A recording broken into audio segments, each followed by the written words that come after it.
Olá, boa tarde.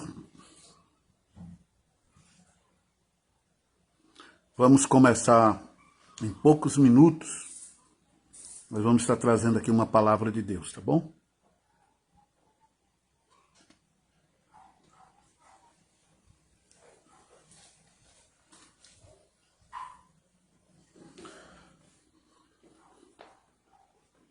A nossa meditação de hoje é no livro do profeta Isaías, capítulo 58 do profeta Isaías. Nós temos aqui uma poderosa palavra de Deus para nós. Eu vejo a necessidade de meditarmos mais na palavra de Deus. No livro do profeta Isaías, no capítulo 58, tem uma palavra de Deus em que Deus exorta o povo de Israel a se aproximar dele, né? Eu vejo, assim, Deus um ser muito bom. Em todo tempo ele se preocupa com o bem-estar das pessoas. Em todo tempo Deus se preocupa em se manter perto do seu povo. Deus faz questão de se revelar para o seu povo. Muitas pessoas acham que Deus é um Deus que vive ausente, né? Quando eu era criança, eu ouvia as pessoas dizer assim: Deus está lá no céu, não está nem um pouco preocupado com o ser humano aqui na terra. Então, eu era criança, mas eu já raciocinava, eu pensava assim: se Deus criou o universo, Deus criou o planeta Terra, Deus criou os seres humanos, Deus criou os animais, e Deus criou tanta beleza, então ele se preocupa assim. Aí eu ficava pensando, meu pai criava ovelhas, criava bodes, criava umas vacas, um gado lá, e eu via assim o zelo que meu pai, que meu avô, meus tios tinham com os animais. Então aquilo eu deduzia o seguinte: se meu pai, meus tios, o meu avô, eles zelam pelos seus animais, eles zelam pelas terras deles, pelas coisas deles, então Deus ele também tem um zelo muito grande, um carinho todo especial pela obra dele, pelas coisas que ele criou aqui na terra. Então eu era criança e eu não aceitava a ideia de ter um Deus ausente da sua criação. Sempre acreditei, desde a minha infância, que Deus ele é um Deus presente. Um Deus que está presente no meio do seu povo, que está presente nas obras que ele criou e que zela de tudo que ele fez ou que faz. Então assim eu acredito. E estudando as Escrituras, eu fui encontrando a verdade. Então há uma necessidade muito grande de nós nos aproximarmos mais de Deus. Se chegar mais a Deus, como diz o apóstolo Tiago, diz: chegai-vos a Deus e ele se chegará a vós. Ou seja, quanto mais nós nos aproximamos de Deus, mas Deus se aproxima de nós. Quanto mais você se aproxima de Deus, quanto mais você se interessa por Ele, mais Ele se aproxima de você. O Medrado, um grande abraço, meu irmão. Medrado, lá de Osasco, São Paulo. Cantor abençoado, pregador, músico. Marcilene Isabel, Deus abençoe Marcilene. Sunamita de Campos, Deus abençoe vocês. Vocês que estão aí em outros estados, por favor, só escreve assim, o nome do seu estado, né? O Medrado eu sei que ele é de Osasco, São Paulo. Marcilene, eu não sei de onde é. Sunamita também não sei de onde é. Mas é muito bom ter vocês conosco aqui. Então, queridos, a palavra de Deus nos diz no livro do profeta Isaías, capítulo 58, versículo 1. Vamos à palavra, né? Olha o que Deus diz aqui, ó. Clama em alta voz e não te detenhas. Levanta a voz como trombeta e anuncia ao meu povo a sua transgressão e à casa de Jacó os seus pecados. Todavia me procuram cada dia, tomam prazer em saber os meus caminhos. É como um povo que pratica a justiça e não deixa o direito do seu Deus. Perguntam-me pelos direitos da justiça e têm prazer em se chegar a Deus. Agora, Deus agora diz para o profeta Isaías, clama. Clama quer dizer brada em alta voz. Levanta tua voz como uma trombeta e anuncia ao meu povo as suas transgressões ou seus pecados. Aí aqui você pode interrogar, mas Deus não viu o pecado do povo? Deus viu. Deus está vendo. Deus está atento a tudo que nós, os seres humanos, praticamos nessa terra. Nada foge do olhar do Senhor. É tanto que os seus olhos são como chamas de fogo, porque ele vê tudo que acontece no universo, não é só aqui na Terra. Tudo que acontece no universo está sobre o olhar de Deus, está sobre os olhos do Senhor. Nada foge dos olhos do Senhor. Agora, o povo de Israel tinha o prazer, entendam bem isso aqui, ó. O povo de Israel, nos dias do profeta Isaías, eles tinham prazer em se chegar a Deus.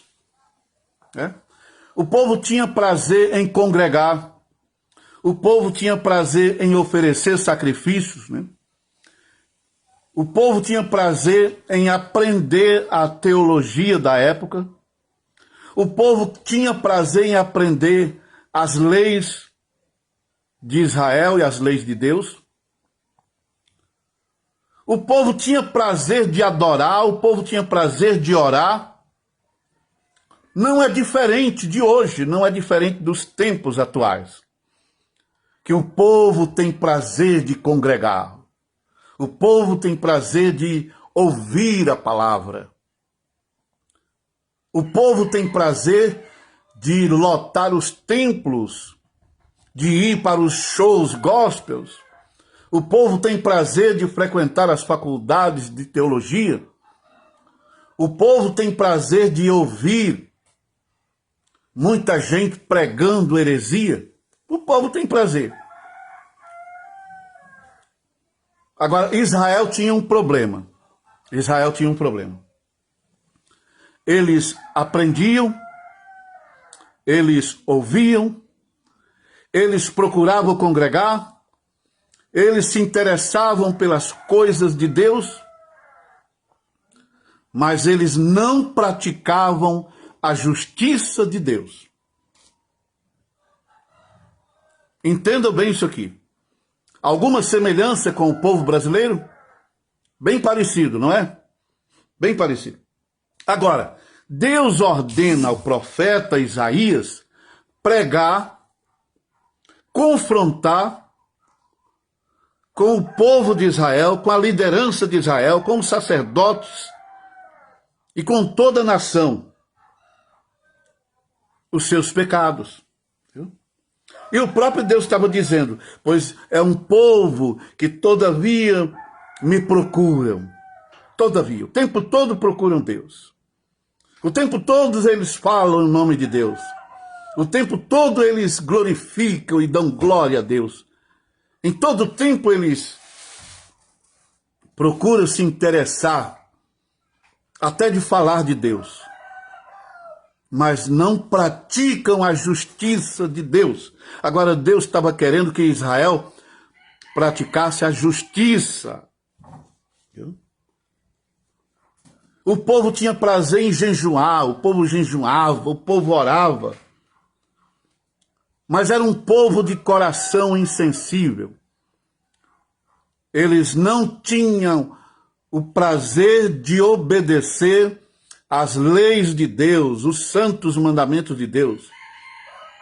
Era um povo que não tinha sensibilidades com o sofrimento dos outros. Era um povo que não estava nem um pouco preocupado com a vida das viúvas, com a vida dos pobres, com a vida dos necessitados. Aí o povo jejuava, e orava, e clamava, e buscava, mas não tinham respostas. Eles oravam, eles jejuavam, mas não tinha manifestação de Deus em Israel, como acontecia nos dias dos profetas, Elias e outros profetas. Já não acontecia mais milagres. Já não tinha mais manifestações do poder de Deus. Aí fizeram um jejum coletivo. Pô, a nação toda decidiu jejuar um dia todo, afligir suas almas, sacrificar, para que tivesse uma resposta de Deus. Alguma semelhança com a igreja brasileira? Responda aí vocês, eu não vou falar. Só estou fazendo a pergunta. Alguma semelhança com a liderança de hoje, da igreja evangélica de hoje no Brasil? Alguma semelhança com esta nação brasileira, que dizemos que somos a maior nação cristã do mundo? E somos mesmo. A nação que mais fala de Jesus, a nação que mais se fala em nome de Deus, a nação que mais prega o evangelho no mundo, a nação que mais tem pastores no mundo, a nação que mais envia missionários para o mundo, exporta missionários. Mas bem parecido com Israel, né? Tem prazer de congregar, tem prazer de glorificar, tem prazer de adorar, tem prazer de discursar bonito nos púlpitos e traz pregadores que pagam até milhares de reais, cantores gospel que pagam aí 180 mil reais para cantar num carnaval. Tudo isso fazem. Ajuntam multidões e estão aí aplaudindo, falando em nome de Deus e batendo palma e dando glória a Deus. Mas Deus está aonde? Deus está bem longe. Deus vê com os seus olhos, ouve com os seus ouvidos, mas não se faz presente no meio dessa gente. Porque uma nação injusta, um povo injusto, que não tem prazer de praticar a justiça de Deus.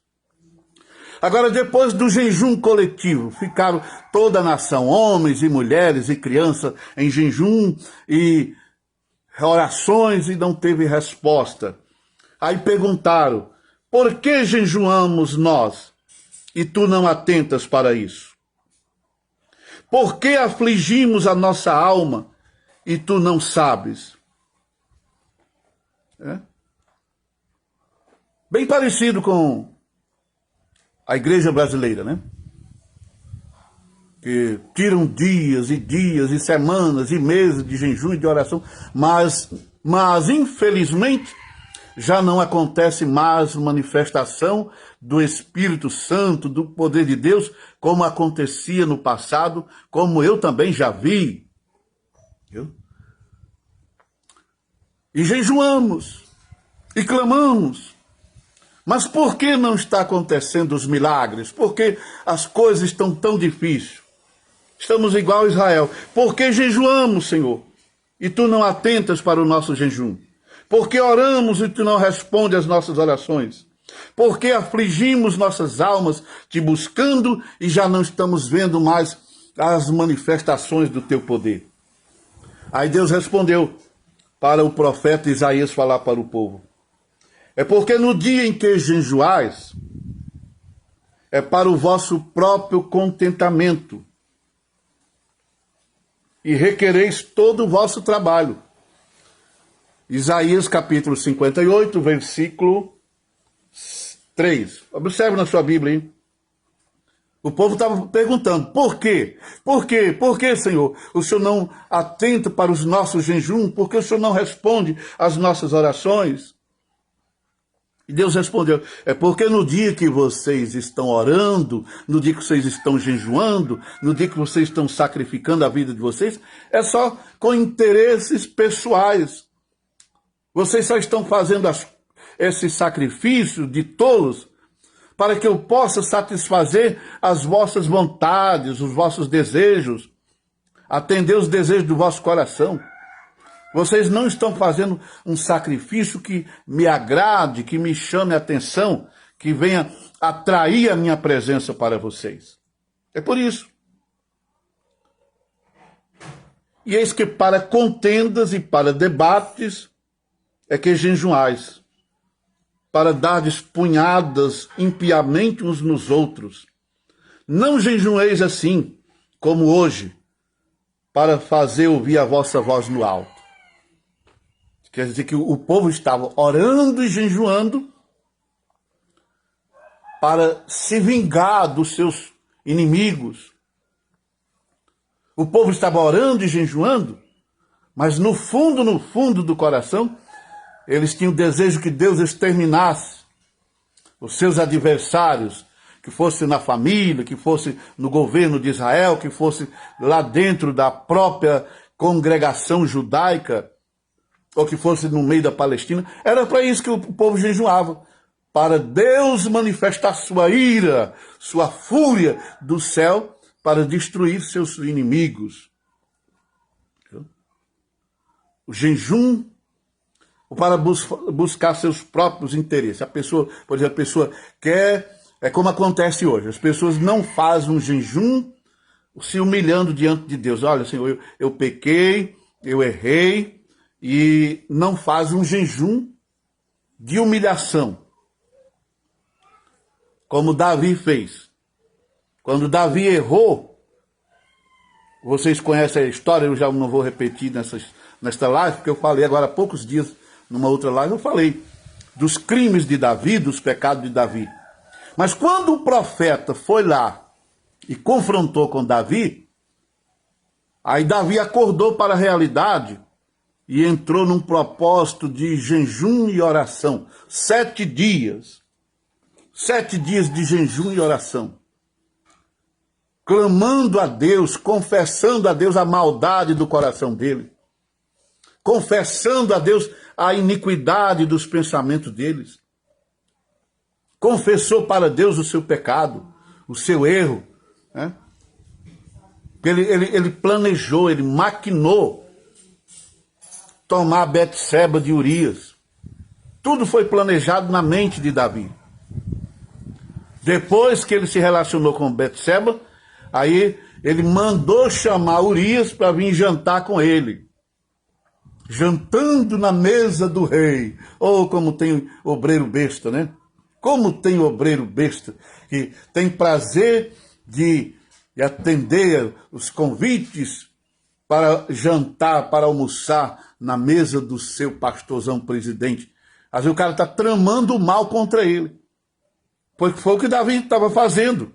Era isso que Davi estava fazendo. Aí tem gente que não gosta de me ouvir, inclusive aí tem pessoas aí na live aí, que se diz que é meu amigo, diz que é meu amigo há 25 anos.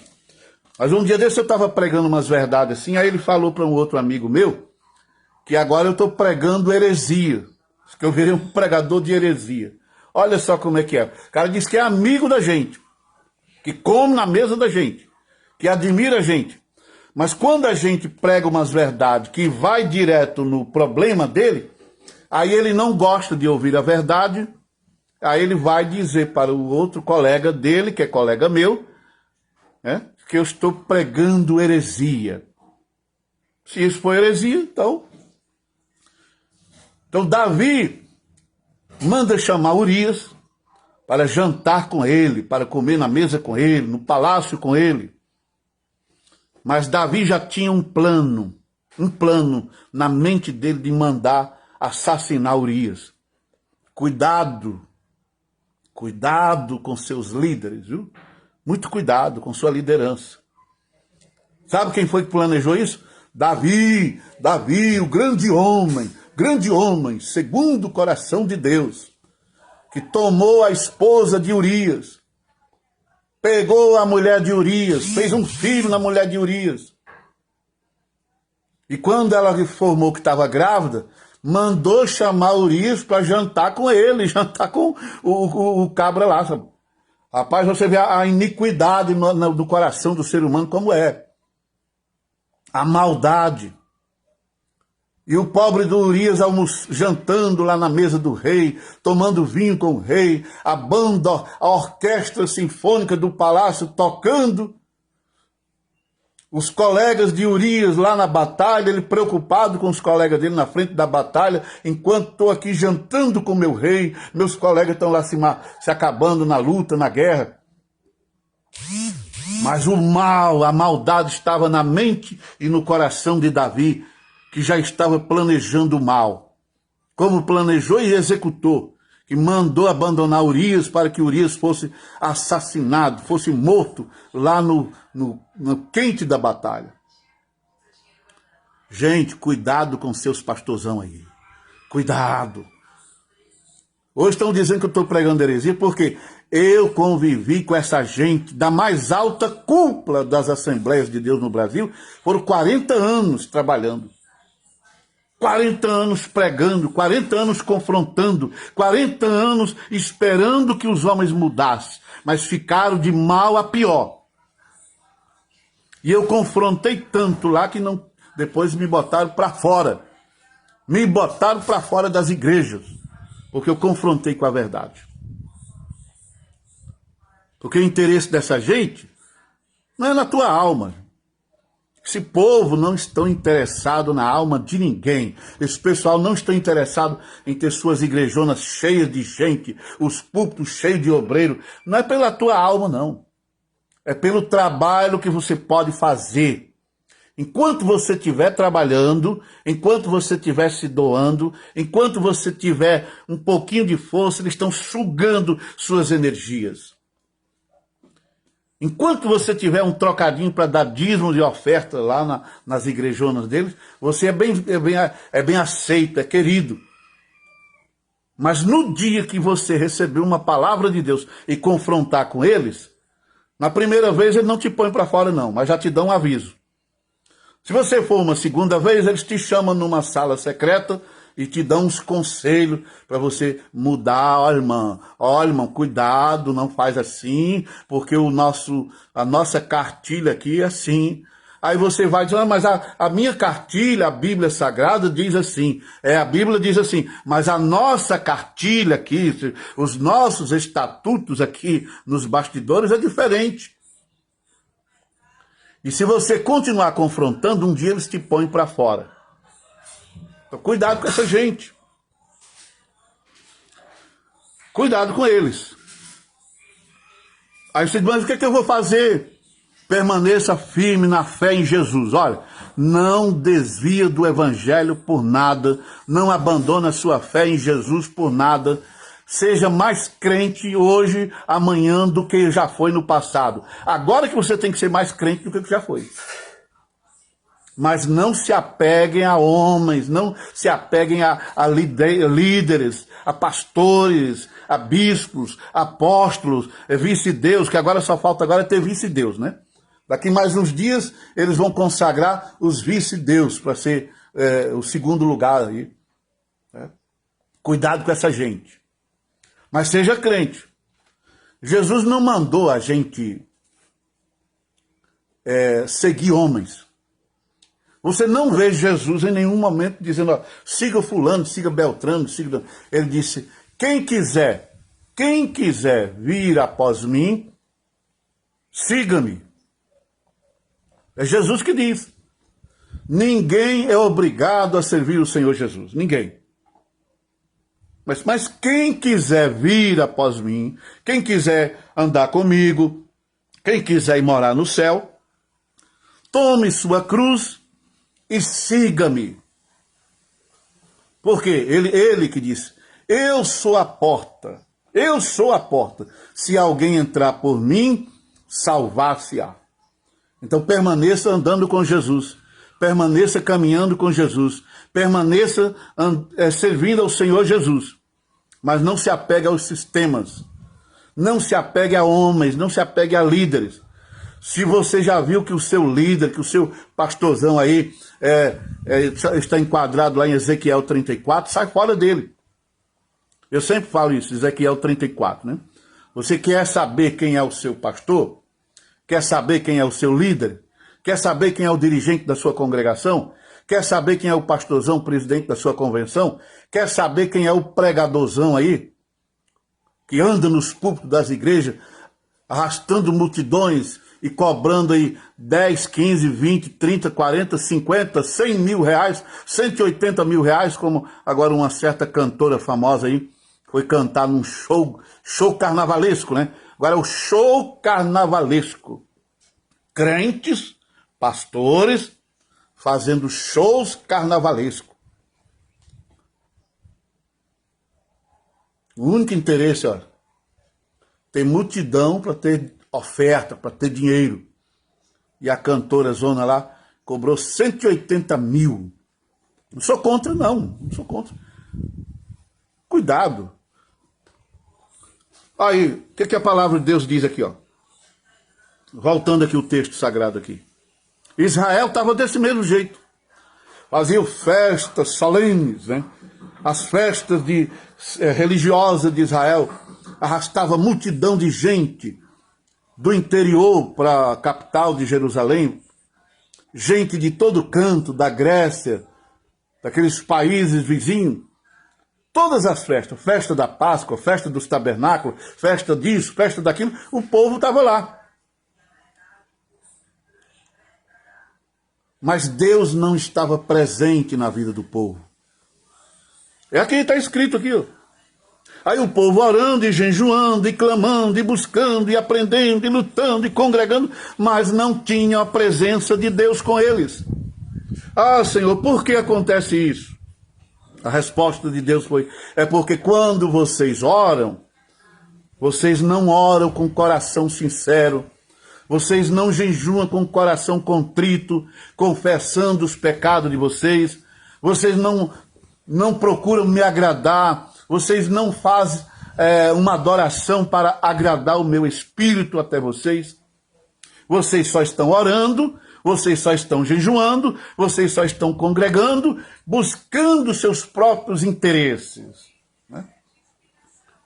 Eu dirigi igreja que as pessoas só vinham para o culto, para orar, para Deus abençoar, para comprar um carro novo. Aí orava, jejuava, clamava. Quando comprava o carro novo, sumiu da igreja. Eu dirigi igreja assim. Sumiu da igreja. Eu dirigi igreja que as pessoas não tinham nada, não tinham casa, não tinham nada, mas orava, buscava, lutava, e Deus, na sua bondade, ouvia as orações, a pessoa comprava uma casa nova, um apartamento novo, adquiriu, depois parava de congregar.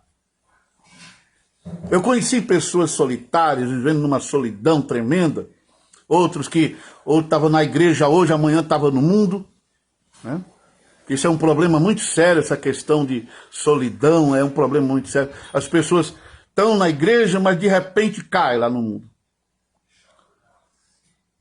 Aí vem, ora, busca Deus, para Deus abençoar, para se casar, para ter um bom relacionamento, ter um bom marido, ter uma boa esposa. E Deus dá, porque Deus é bom. Deus é bom. O ser humano, nós os seres humanos, é que somos problemáticos. Né? Deus é bom, a caravana que segue ele é que é o problema. Viu?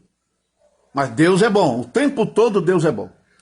Aí Deus abençoa, responde às orações, aí Deus dá o carro novo, Deus dá o apartamento bom, a casa boa, dá a terra, dá o casamento, para o homem que está sozinho, Deus dá a esposa, para a mulher que é sozinha, Deus dá o marido, mas depois não fazem mais nada para continuar buscando a Deus.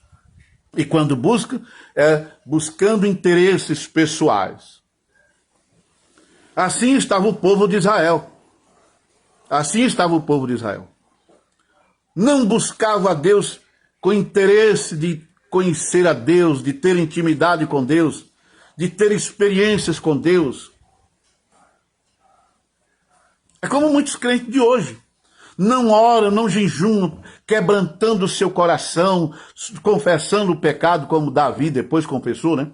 Vamos voltar agora de falar de Davi, porque quando o profeta confrontou com o pecado de Davi, aí ele caiu em si. Aí ele, poxa, como eu errei, eu pequei, eu sou um criminoso, eu pequei contra Deus, eu pequei contra o meu país, contra o meu povo, contra as leis jurídicas do meu país. Caiu em si, aí foi orar e jejuar. Aí lá no Salmo 51, depois vocês meditam lá no Salmo 51. Ali está a confissão de Davi. Ele confessou para Deus os seus pecados, seus crimes. Ele jejuou, ele chorou, ele se humilhou. E pela sinceridade do coração dele, e pela humildade do espírito dele, Deus poupou Davi e poupou a casa de Davi. Porque Deus estava tão furioso, Deus estava tão irado, que Deus queria exterminar até o país, até a nação de Israel. Deus queria exterminar. É tanto que o anjo foi lá e matou. O anjo matou mais de 80 mil homens. Que Deus estava irado com Israel, por causa do pecado de Davi. Aí ele confessou para Deus, ele disse, Senhor, o que é que tem a ver o meu pecado com o teu povo? Senhor, foi eu que pequei, foi eu que errei, teu povo não tem culpa nenhuma. Então poupa o teu povo, Senhor, tem misericórdia do teu povo. E no Salmo 51, ele confessa para Deus o pecado dele, ele confessa para Deus os crimes dele, a iniquidade dele. E ele pede a Deus misericórdia. Ele chega a pedir para Deus, cria em mim um espírito reto, porque meu espírito é um espírito mau, meu espírito é um espírito injusto. Então, cria em mim, Senhor, um espírito reto, um espírito sincero, um espírito voluntário para te servir. Cria em mim um coração novo. Arranca esse coração mau, esse coração de carne, esse coração pecaminoso e me dá um coração segundo o seu coração. E a outra coisa que chamou a atenção de Deus para Davi foi, não retires de mim o teu Espírito Santo. Entende isso aqui, ó. Observe que eu falei aqui de três coisas. Davi confessou a Deus o pecado dele. Ele assumiu diante de Deus a responsabilidade dos erros dele. Ele não ficou botando culpa em Betseba, nem em Urias, nem em ninguém. Ele assumiu a culpa. Ele assumiu o erro. Ele confessou para Deus. Aí ele pediu a Deus que desse um novo espírito para ele. Que lhe desse uma nova vida. Mas que lhe desse um espírito bom, um espírito santo, um espírito justo, um espírito correto, um espírito sincero, um espírito humilde, um espírito verdadeiro. Ele pediu para Deus que desse um coração segundo o coração de Deus. Viu? Aí depois ele pediu para Deus isso aqui, ó. Não retires de mim o teu Espírito Santo. Observe bem isso aqui. Não retires de mim o teu Espírito Santo. É como se Davi estivesse dizendo, olha, se o Senhor quiser tirar de mim as riquezas que o Senhor me deu, o Senhor pode tirar.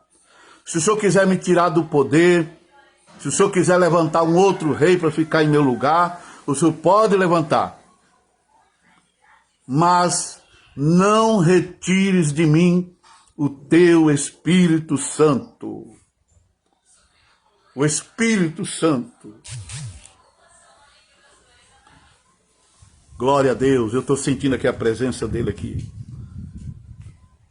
Davi sabia muito bem que ele não podia perder a presença do Espírito Santo. Ele sabia que ele só chegou aonde chegou, ele só conquistou o que conquistou. Ele só venceu Golias, só venceu as grandes batalhas, as grandes guerras. Ele só chegou ao poder porque ele tinha o Espírito Santo. Deus lhe deu o Espírito Santo de graça. Agora ele corria risco de perder a presença do Espírito Santo. E ele viu o final dos seus inimigos como foi triste. Principalmente o final de Saul, que era sogro de Davi. Ele viu o final dele, porque o Espírito Santo saiu da vida de Saul e um espírito demoníaco enviado pelo próprio Deus entrou em Saul. E Saul passou a vegetar. Saul não viveu mais. Ele vegetou, sendo atormentado por um espírito demoníaco enviado pelo próprio Deus. Então Davi acompanhou isso. Agora Davi não queria perder a presença do Espírito Santo. Por quê? A maior riqueza que um ser humano pode conquistar na vida, meus irmãos, é a presença do Espírito Santo. Francélio Souza, meu cunhado, pregadorzão abençoado, é o Espírito Santo, Francélio, que te sustenta, viu? Nunca perca essa presença por nada. Francisca Silva, é o Espírito Santo quem te sustenta, minha irmã. IBVC, é o Espírito Santo que te sustenta, que é a igreja IBVC. Marcilene Isabel, é o Espírito Santo, viu? Meu irmão Medrado, é o Espírito Santo que te sustenta. Sulamita do Campos, é o Espírito Santo que te sustenta. É o Espírito Santo que te conserva. E os demais irmãos, amigos que estão nos ouvindo, nunca perca a presença do Espírito Santo por nada. A melhor coisa para um ser humano nesta vida é viver cheio do Espírito Santo. Davi pediu para Deus: não retires de mim o teu Espírito Santo. Porque uma pessoa sem o Espírito Santo, ele não tem alegria de viver. Uma pessoa sem o Espírito Santo, ele não tem paz. Uma pessoa sem o Espírito Santo, ele não tem o amor de Deus. Uma pessoa sem o Espírito Santo, ele não tem a graça de Jesus Cristo. Uma pessoa sem o Espírito Santo não é feliz. Uma pessoa sem o Espírito Santo, ele não tem forças para vencer as grandes batalhas que surgem nesse mundo. Então, o Espírito Santo, ele nos convence do pecado e da justiça. Só o Espírito Santo convence uma pessoa do pecado e da justiça. Só o Espírito Santo nos levou a Cristo. Se nós chegamos aonde chegamos e hoje estamos servindo a Cristo, é porque o Espírito Santo nos convenceu que nós precisávamos de Jesus. O Espírito Santo, ele nos conserva nesse mundo tão mau, esse mundo tão injusto, esse mundo tão imundo como é. E você não se contamina com o mundo, por quê? Porque o Espírito Santo, ele te conserva. Viu? Vou dar aqui um exemplo aqui. Por exemplo, esses produtos que vêm em conserva, o sardinha e outros produtos, por que não estragam? Por que não apodrece? Porque a conserva sustenta. Assim somos nós neste mundo. Só não estragamos Só não já apodrecemos com esse mundo aí, porque o Espírito Santo, ele nos conserva. Ele conserva você. Mesmo quando você comete um erro, quando você comete um pecado, mas você pede a Deus misericórdia, você pede a Deus perdão, você pede para Deus, lava minha alma com teu sangue, Senhor Jesus, me lava com teu sangue. Lava o meu coração, lava a minha consciência, lava o meu espírito com teu sangue, Senhor Jesus. Ele te limpa. E o Espírito Santo continua te conservando, te guardando, te conduzindo. O Espírito Santo te consola quando você está triste, quando você está quase sucumbindo, quase morrendo de tanta tristeza, de tanto desgosto na vida. O Espírito Santo, ele te consola, ele te dá alegria, ele te dá prazer, ele te dá forças para você continuar vivendo. Às vezes você está caído mesmo. Não tem mais prazer nem de servir a Deus, nem de viver. Mas o Espírito Santo te levanta. Muitas vezes você consegue ouvir a voz dele dentro de você. Te anima, te levanta, tem bom ânimo, vai à luta. O Espírito Santo faz isso. Então nunca perca a presença do Espírito Santo por nada. O Espírito Santo é nossa maior riqueza. Então era exatamente isso que Deus estava querendo que Israel entendesse de uma vez. Olha, vocês jejuam, vocês oram, vocês buscam, vocês congregam, vocês adoram, vocês cantam, vocês pulam, vocês fazem festas, mas vocês não procuram atrair a presença do meu Espírito Santo para vocês. Então nós estamos meditando aqui em Isaías, capítulo 58, viu? Para você que entrou agora, é Isaías 58. Depois você medita nesse capítulo todo de Isaías, porque tem uma mensagem muito importante para nossas vidas aqui. Então aqui Deus estava falando aqui, ó. Seria este o jejum que eu escolheria? Que um homem ou uma mulher, um povo, aflija sua alma, fique um dia todo, uma semana toda, sem comer, sem beber, subindo monte, orando e jejuando, para depois praticar injustiças? Não, não é isso que eu quero. Aí Deus disse assim, olha, fala para este povo que o jejum que me agrada, o jejum que me agrada é esse aqui, ó. A partir do versículo 7 agora. Também não é que repartas o teu pão. Versículo 6, ó, versículo 6. Porventura, não é este o jejum que escolhi? Que soltes as ligaduras da impiedade, que desfaçam as ataduras do jugo, que deixe livres os quebrantados e oprimidos, e que despedace todo o jugo. Era isso que Deus queria. Porque Israel era povo de Deus, mas nessa época ainda usava o trabalho escravo, oprimia as pessoas, botava as pessoas para trabalhar, mas não dava um salário justo, sugava as energias das pessoas quando as pessoas estavam velhas, doentes, descartavam. Bem parecido com o Brasil de hoje, né? Bem parecido com a liderança de hoje. O que eu quero, gente, é Deus falando, o que eu quero é que vocês deixem de ser ímpios. Eu quero que vocês deixem de ser maus. Eu quero que vocês tenham um coração bom. Eu quero que vocês tenham um coração quebrantado. Eu quero que vocês sejam cheios do Espírito Santo. Mas tem uma coisa que eu quero, versículo 7. É que repartas o teu pão com o faminto e recolha os pobres desterrados. Vendo um nu, cubras, e não te escondas daquele que é da tua carne. Viu? Porque Israel era assim. As pessoas estavam bem parecidas com a situação do Brasil de hoje, né?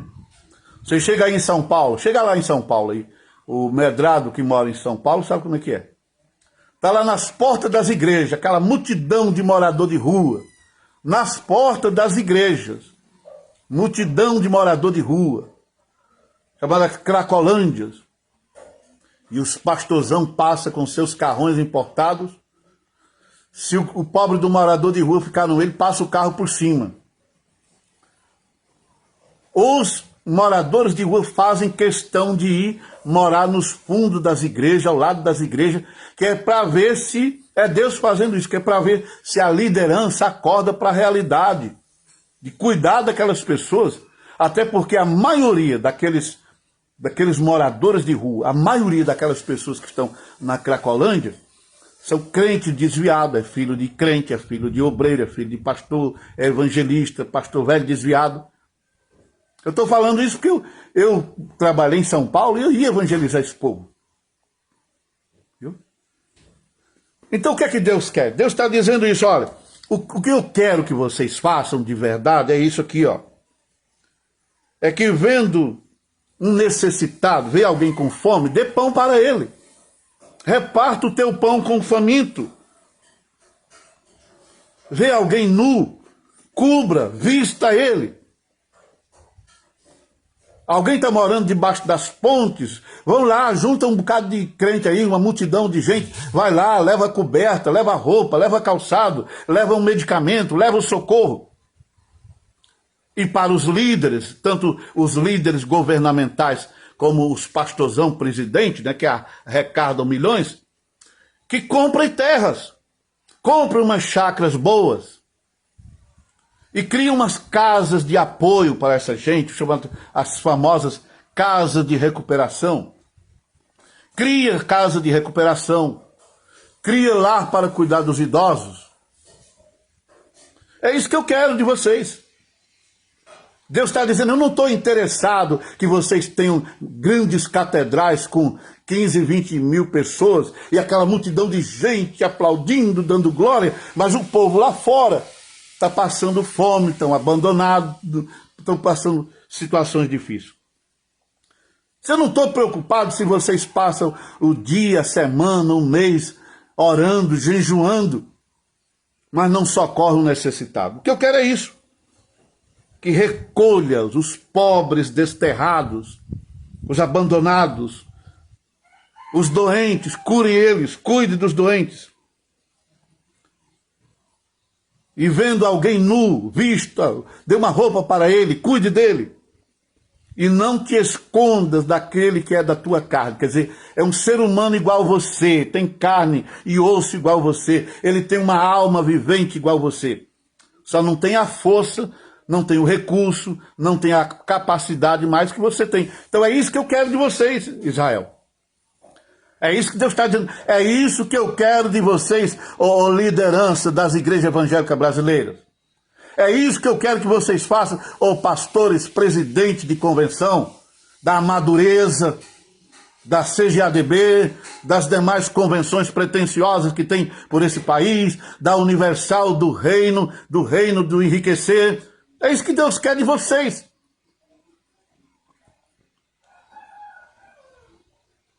Hoje o negócio é arrecadar milhões, né? Arrecadar milhões. O saudoso Rousseau Shedd dizia assim, que quando você vê um pastor construir um mega templo para ter uma multidão de 5, 10, 15, 20 mil pessoas, 50 mil pessoas no templo dele, ele não está interessado em cuidar da sua alma. A única coisa que ele está interessado é manter a conta dele recheada. Isso, o saudoso Rousseau Shedd que dizia isso. Que foi um dos maiores pregadores, um dos grandes teólogos brasileiros, né? Inclusive eu compartilhei essa semana aí um vídeo dele falando isso. Porque hoje, os pastores de hoje, são diferentes dos pastores com quem eu aprendi, são diferentes do pastor que eu fui, que eu não sou perfeito. Não, eu não sou perfeito. Eu não sou flor que se cheire também. Mas Deus é testemunha que eu não explorei ninguém. Eu não tenho nada, nada, nada que eu tenha conquistado com o evangelho, com as custas de igreja, não. Pelo contrário, sempre trabalhei para me sustentar e para ajudar para investir na própria obra de Deus.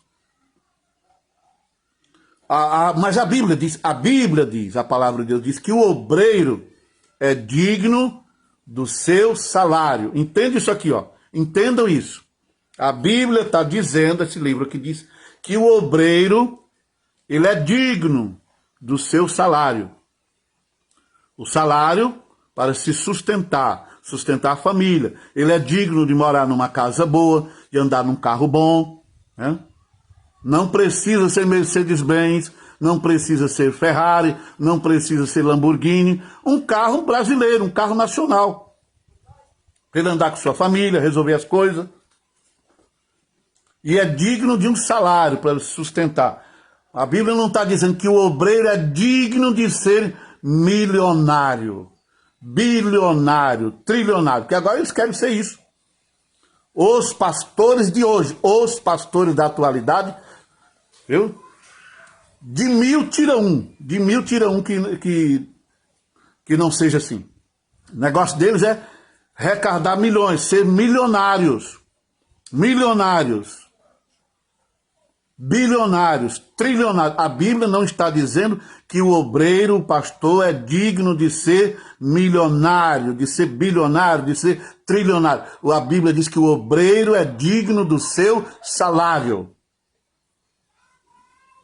E o dinheiro que entra para a igreja é para investir na obra de Deus. A Bíblia diz que o dinheiro, os recursos, as ofertas que entram na casa do Senhor é para que haja mantimento na minha casa. É assim que a Bíblia está dizendo. Que haja mantimento na minha casa. Quer dizer, o templo deve ser bem arrumadinho mesmo, deve ser confortável. Mas também quando um pobre necessitado precisar de ajuda, de um socorro, de uma assistência social, de cuidado com a saúde do mundo, a igreja também ter para contribuir. É isso que essa igreja brasileira tem que fazer. Viu?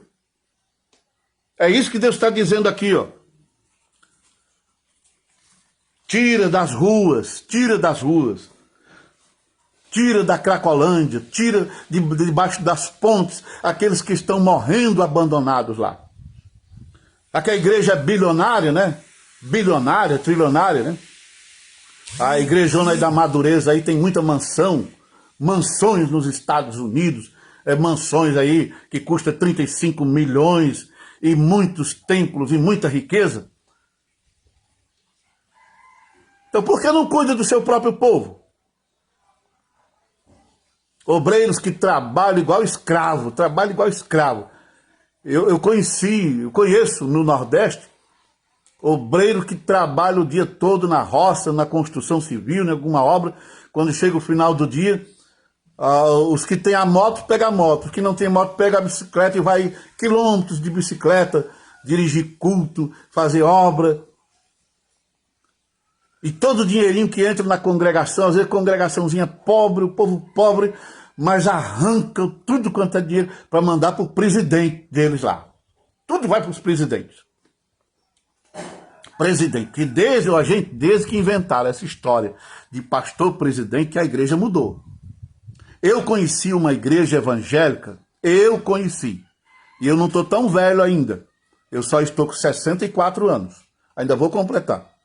Mas eu conheci uma igreja evangélica que nossos pastores eram servos do Senhor. Servos. Eles só queriam ser servos de Deus. Servir bem a Deus e servir bem a igreja. Era isso. E eu aprendi assim. E eu lutei, durante os 40 anos que eu exerci ministério, eu lutei para ser um verdadeiro servo de Deus e um servo da igreja. Repito, eu não tenho nada. Eu não tenho uma bicicleta que eu conquistei de igreja. Não.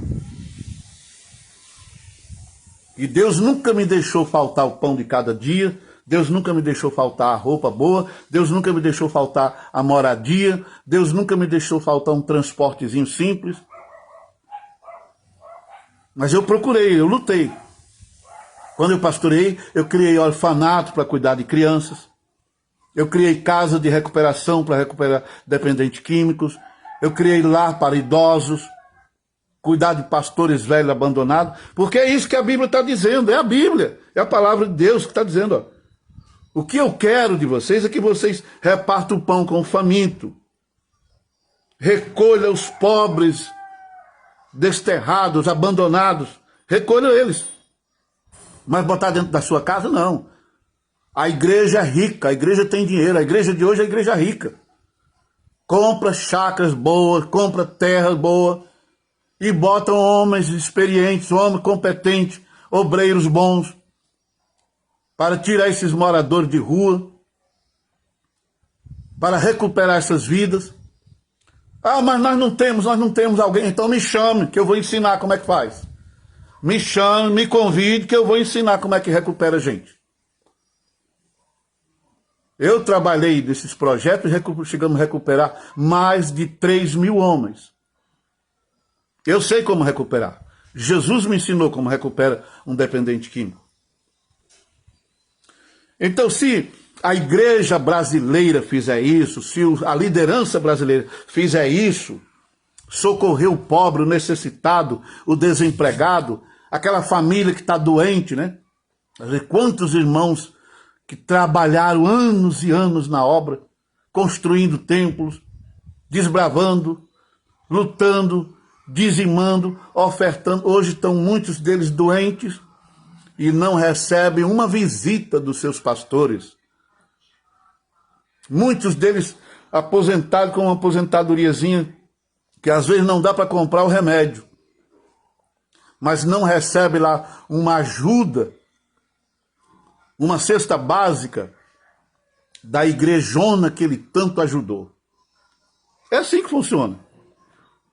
E Deus está furioso com essa gente. Deus está furioso. Então, se fizer isso, ao versículo 8. Então, Isaías 58, versículo 8. Você que tem uma Bíblia aí, pega aí, Isaías 58, versículo 8. Lê na Bíblia, gente, confere na Bíblia, não fica só ouvindo não, por favor, viu? Então romperá a tua luz como a alva, e a tua cura apressadamente brotará, e a tua justiça irá adiante da tua face, e a glória do Senhor será a tua retaguarda. Então clamarás, e o Senhor te responderá. Gritarás, e ele dirá, eis-me aqui. Acontecerá isso, se tirares do meio de ti o jugo, o estender do dedo, o apontar do dedo e o falar a vaidade. Versículo 10. Se abrires a tua alma ao faminto e fartares a alma aflita, então a tua luz nascerá nas trevas e a tua escuridão será como o meio-dia. Maravilha de Deus. Você quer ver Deus agir na sua vida? Pastor, presidente, igreja, liderança, Brasil, nação brasileira. Você quer ver Deus agir? Pratique a justiça. Sejam justos, não cometam injustiças. Porque com a medida que vocês medirem, Deus medirá vocês. A injustiça que vocês praticarem com os outros, Deus mandará a mesma injustiça na medida certa para vocês. Mas com o bem, com a bondade, com a misericórdia, com o amor, com a graça que vocês trataram os outros, Deus tratará com vocês também. Você quer ter seus problemas resolvidos? Você que está aí, tem tanto problema que já não sabe mais como fazer.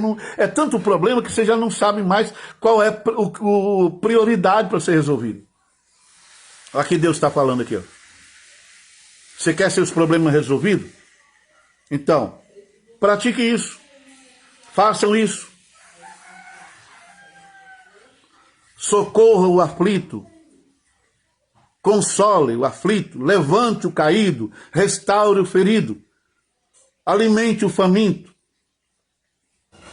ampara o desamparado,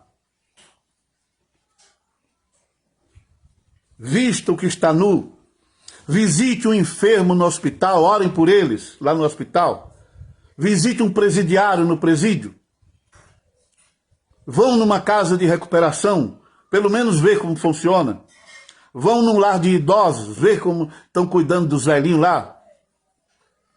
Isso é praticar a justiça. E continue levando o evangelho, continue levando a palavra de Deus. Aí vai acontecer milagre na sua vida. Vai se manifestar o poder sobrenatural de Deus na sua vida. Então romperá a tua luz.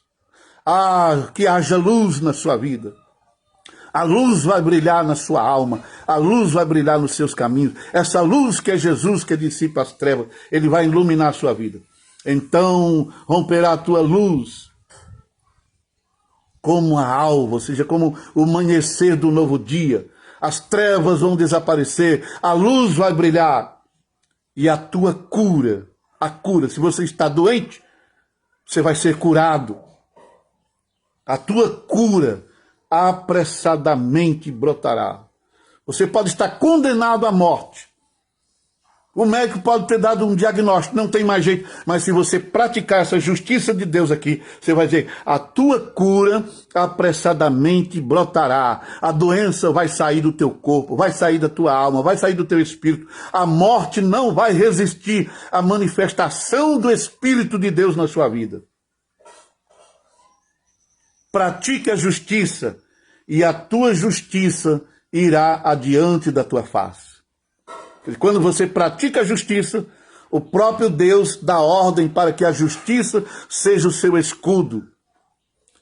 Quando você pratica a justiça, ainda que alguém cometa injustiça com você, mas a justiça de Deus, ela se torna o teu escudo, a tua proteção. O inimigo vem, mas não acerta você. Como já fizeram comigo. Mais de 40. Só que eu lembro 42 inimigos poderosos. Inimigos grandes que vieram contra a minha vida.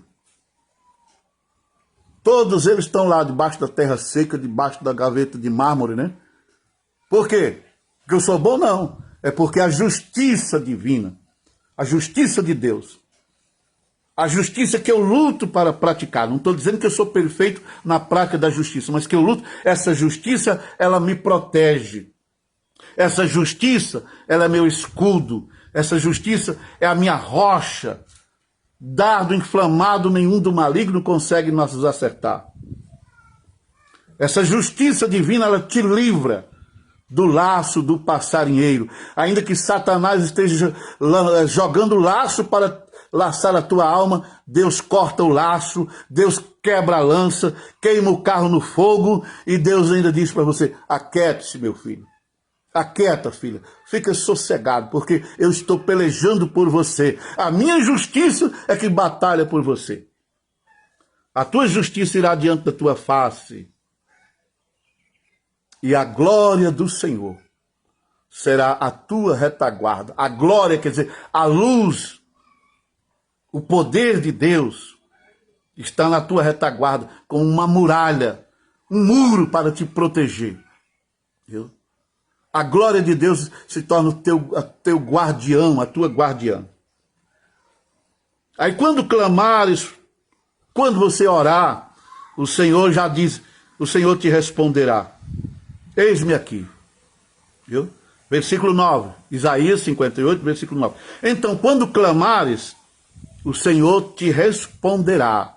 Não tem esse negócio de você ficar semanas e meses e anos orando, jejuando e não tem uma resposta. É por isso que muita gente não está tendo suas orações respondidas, porque eles são injustos. São pessoas injustas, praticam injustiças. Né? Compram e não pagam, tomam emprestado e não devolvem. Praticam injustiça. Pisam nos mais humildes. Humilha quem quer humilhar. Viu?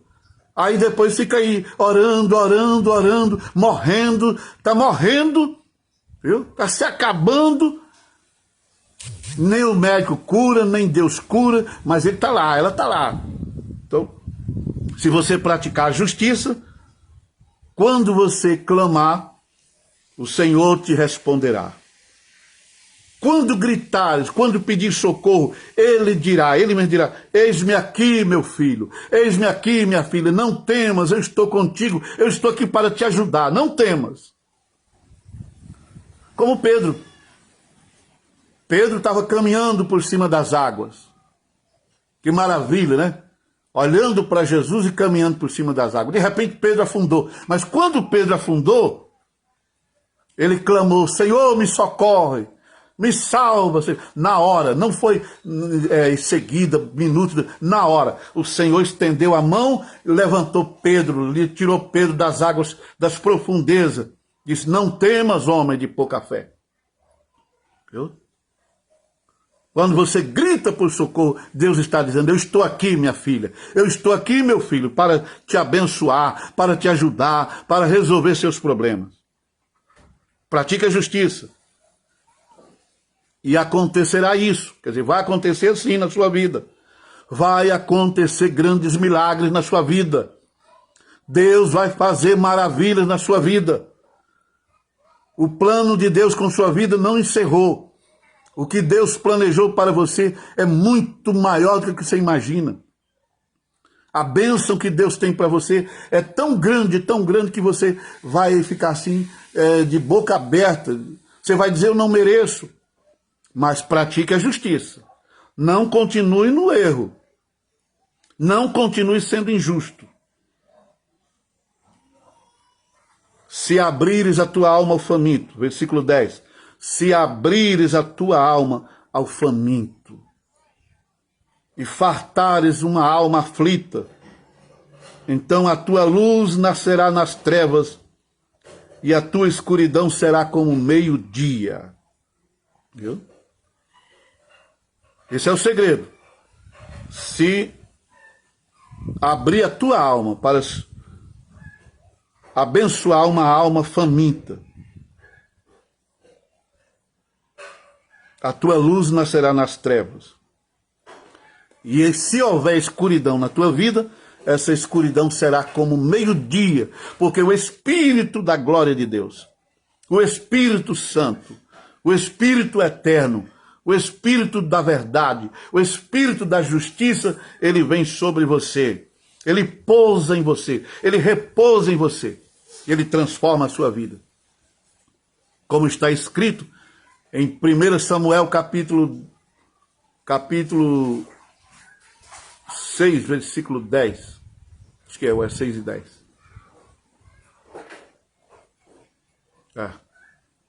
Que o Espírito do Senhor se apoderará de ti e te mudará em outro homem. O Espírito do Senhor se apoderará da tua mente, do teu coração e transformará você em uma outra pessoa. Viu? E o versículo 11, vou encerrar aqui no versículo 11. E o Senhor te guiará continuamente. Olha, só aqui nesse versículo tem 5 grandes bênçãos para a nossa vida. O Senhor te guiará continuamente. Segundo, fartará a tua alma em lugares secos. Eu vou repetir isso aqui. Fartará, ele te dá fartura em lugares secos. Ele fortificará os teus ossos. 4, serás como um jardim regado.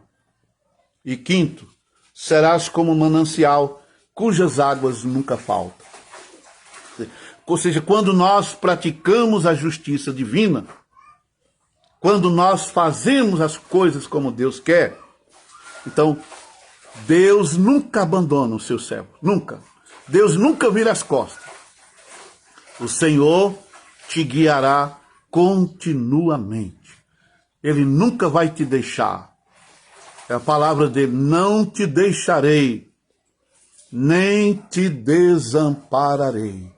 Esta é a promessa de Deus para a sua vida. Viu? Coisa boa. Não tem coisa melhor do que você ter a presença de Deus na sua vida. Coisa mais linda é você ter a presença de Deus com você. Ele fartará a tua alma em lugares secos.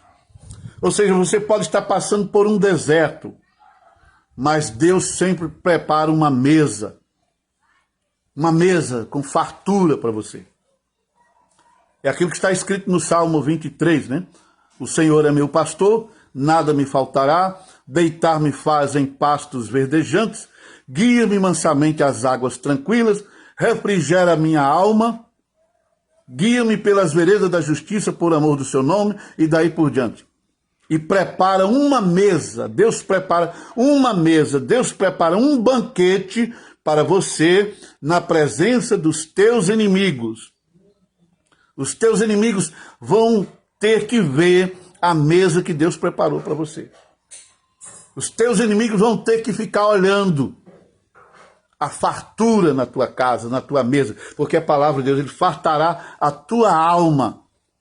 E você ainda vai convidar os seus inimigos para sentar na mesa. Senta e come comigo aqui, ó. Senta. É assim que eu vou fazer. É assim que eu já fiz, é assim que eu faço, e é assim que eu vou fazer com muitos dos grandes inimigos aí. Viu? Eles vão ter que sentar na minha mesa, se eles quiserem, para comer na mesa comigo, para ver o que Deus preparou.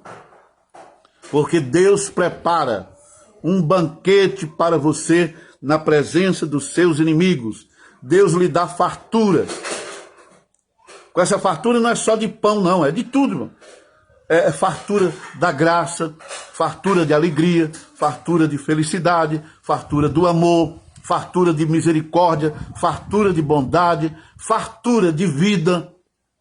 Vida. Jesus disse, eu vim para que vocês tenham vida e a tenham com abundância. Isso é fartura de vida. Ele fartará tua alma em lugares secos. Fortificará teus ossos. Aqui é cura. A cura. Recebe a cura aí. Recebe a cura pela palavra de Deus. Qual é a doença que está te afligindo? Qual é a doença que está te... É o câncer? É o reumatismo? É a artrite, a artrose? É não sei, osteoporose? O que é? Qual é o teu problema aí? Eu duvido ela resistir ao poder da palavra de Deus, porque a palavra de Deus diz assim, e o Senhor fortificará os teus ossos. A palavra é tão poderosa, a unção é tão grande, que entra aqui a palavra pelo ouvido, vai para a alma, né, coração, mente, e vai limpando a alma, o espírito, o corpo, e tudo vai sendo restaurado. Tudo é restaurado. Então serás curado, a tua cura apressadamente brotará. E ele fortificará os teus ossos. Então receba saúde, receba vigor, receba força, receba a renovação de Deus aí na tua vida, pelo Espírito Santo, pela palavra de Deus. E serás como um jardim regado. Tá, mas o que é que tem a ver jardim com a nossa vida? Jardim é uma coisa linda. O jardim é uma coisa muito linda, sabe? Quando eu morava em Brasília, eu trabalhava na CPAD, na Casa Publicadora da Assembleia de Deus, e trabalhava nos órgãos da convenção, e era o tempo todo problema. Então tinha dias que eu saía da CPAD, a cabeça a ponto de explodir. Aí eu ia para a Torre de TV. Lá na Torre de TV tem uns jardins, umas fontes de água, uma coisa muito linda. E muitas flores, né? Uns jardins bem tratados. Então ali eu ficava 1 hora, meia hora às vezes, 2 horas. Eu ficava vendo aqueles jardins, aquelas flores, a diversidade das flores. Os jardineiros cuidando bem daquelas plantações. Aquela fonte de água, aquela coisa linda. Aquilo limpava a minha mente, depois eu pegava o carro e ia para casa, onde eu morava, em Taguatinga. Então chegava em casa de cabeça fria, na convivência com a família, e para a noite o culto, atender os irmãos na igreja. Então, tu serás como um jardim regado. Um jardim produz flores lindas. Infelizmente, muitos homens são machistas e não gostam de olhar os jardins, as flores. E Deus, quando criou o homem, a Bíblia diz que Deus, quando criou o homem, colocou o homem para morar num jardim. O homem morava no jardim do Éden, que era a coisa mais linda. Que era, não? É. Coisa mais linda. Então, o homem morava no meio de flores, flores que nós nem sabemos que existem.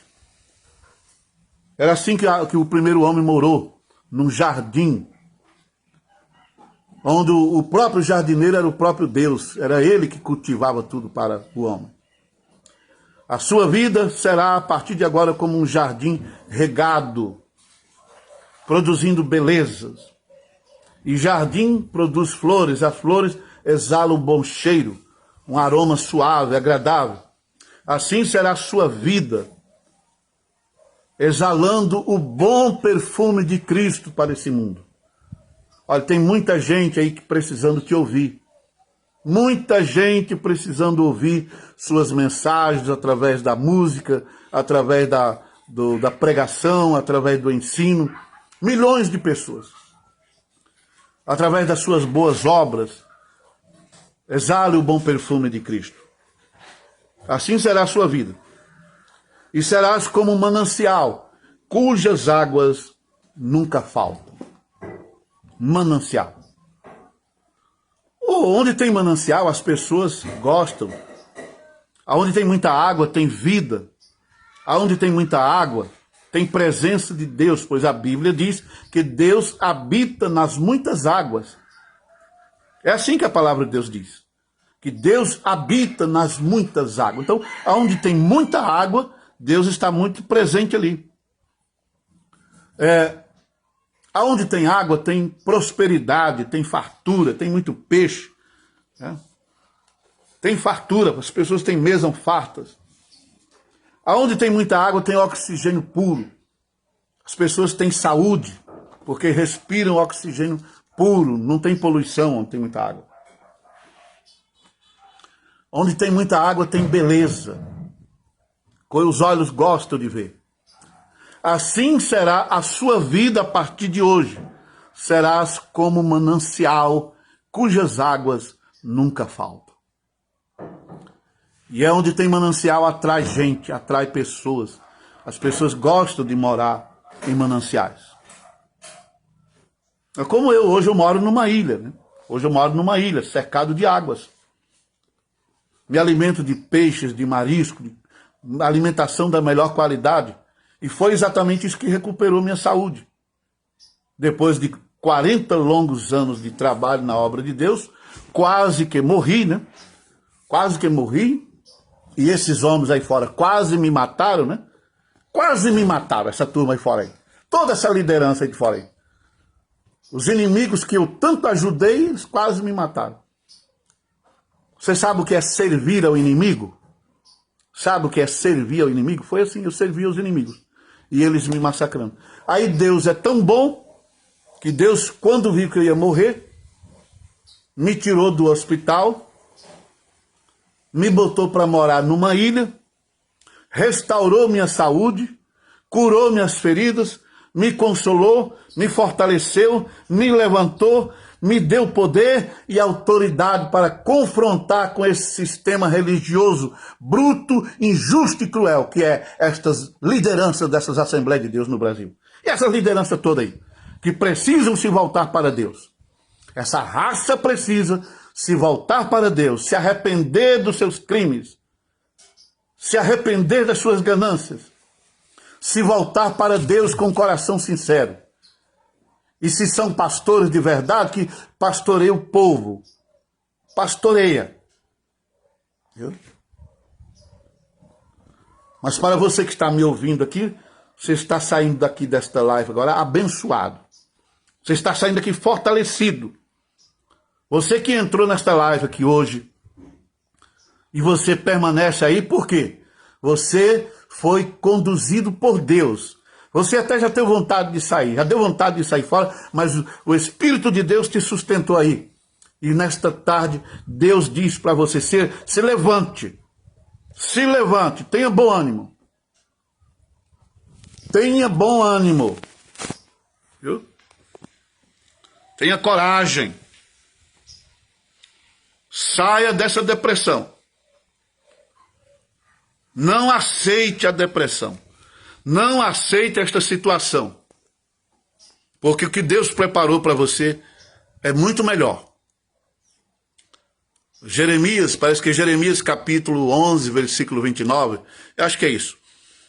Se não me foge a memória, está escrito assim: eu bem sei os pensamentos que penso sobre vós, ou de vós, pensamentos de paz para vos dar o final que esperais. Deus está dizendo para você nessa tarde, sim, eu é que sei, eu bem sei os projetos, o plano que eu tenho para você. O meu projeto para você é muito maior do que seus projetos. Os meus planos para você são melhores do que os seus planos. O que eu preparei para você é muito maior, é muito mais importante do que aquilo que você pensa, o que deseja. O que eu preparei para você é muito maior do que aquilo que os homens te prometeram ou estão te prometendo. O plano de Deus com sua vida, ele é eterno, é infalível, é grande, é glorioso, é majestoso, é riqueza, é grandeza, é a glória eterna. É o que a mente humana não consegue imaginar, é o que os olhos humanos não conseguiram ver, é o que Deus preparou para você, meu amado irmão, minha amada irmã, escolhido e escolhida do Senhor. Viu? Escolhidos. Você já passou por tantas coisas, né? Tantas coisas ruins você já passou, mas você não negou a sua fé. Você não desistiu da sua fé. Você tinha milhões de razões para chutar o balde, abandonar tudo, cair no mundão, mas você não caiu. Você está aí. É porque você é um escolhido do Senhor. Você é uma escolhida do Senhor. Os escolhidos passam por estas situações difíceis, mas os escolhidos sempre são vencedores, porque Deus peleja, Deus luta pelos seus escolhidos. Quero agradecer a você de todo o meu coração por esse tempo que você passou comigo nesta live. E agora eu vou encerrar esta live orando por você para poder almoçar, né? Sempre quando eu faço essa live eu fico num propósitozinho até mais tarde. Então, onde você estiver aí, levante a sua mão para o céu. Eleve o seu pensamento a Deus e ore ao Senhor. Senhor nosso Deus e nosso Pai do nosso Senhor Jesus Cristo, ó amado Deus, Deus grande, todo-poderoso, estou aqui em sua presença, estou aqui com seu povo, com os teus filhos e tuas filhas que me seguem aqui, que eles têm paciência de ficar me ouvindo aqui nessa live.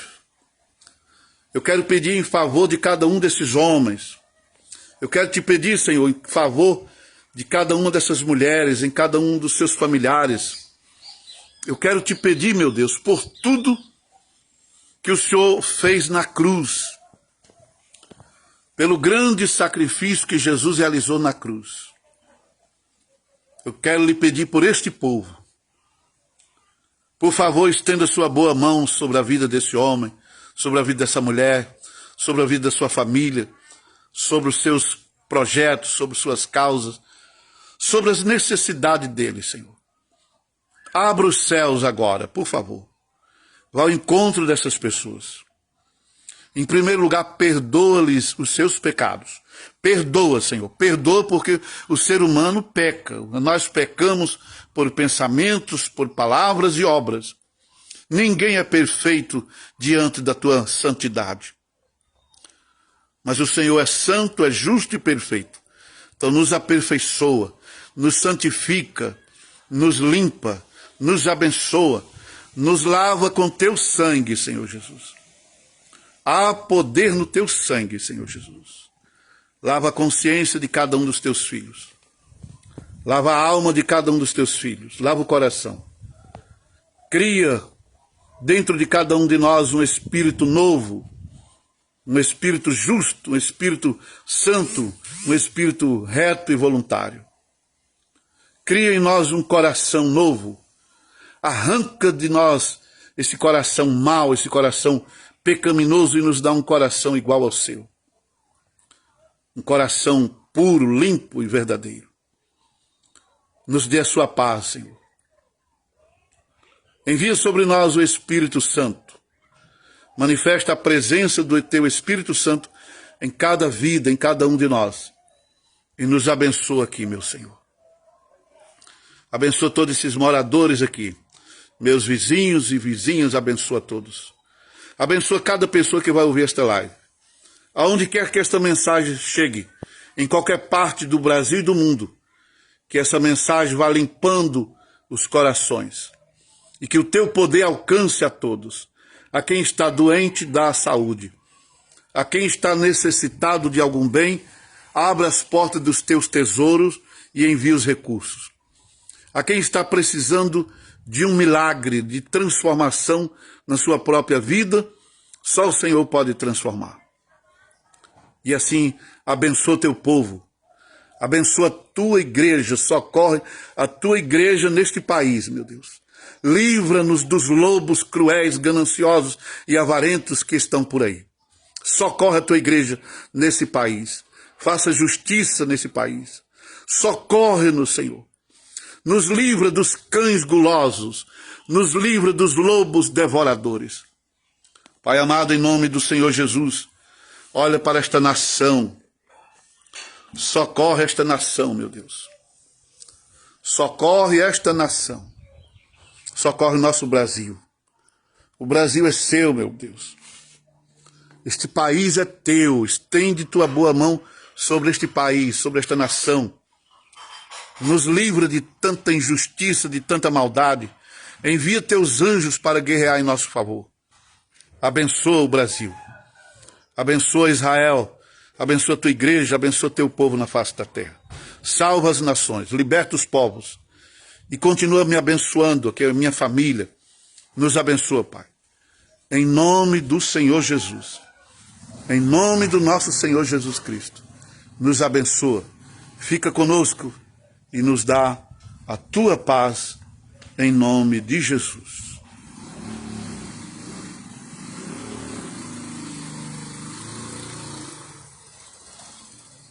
Meus amigos, muito obrigado. Muito obrigado mesmo pela companhia de vocês aqui. Agora eu vou almoçar. Fique com Deus, tenham todos uma boa noite. Um abraço, fiquem na paz.